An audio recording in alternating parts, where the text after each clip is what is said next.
Hello, welcome to Helpgel Collections. Today we are going to be making this beautiful crinoline brim fascinator. So these are the things you are going to be needing. So the first thing you want to do is to gather the ends of your crinoline material like that and tie it up. You can add a little glue to it to also keep it in shape.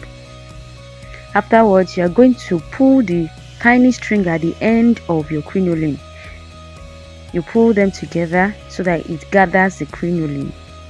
Make sure it doesn't remove, so you can hold the two edges together and pull. So after you pull, you're going to have a gathered piece. So you're now going to run a stitch round your gathered edge and pin it to the fascinator cap like this, so it can be easy for you to sew through. This is just me showing you.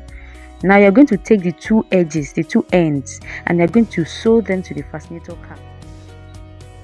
Now you're going to start stitching your brim to the cap. So you want to run a stitch that will not show at the other side of your crinoline cap. So you just pick a little part of your crinoline cap and sew.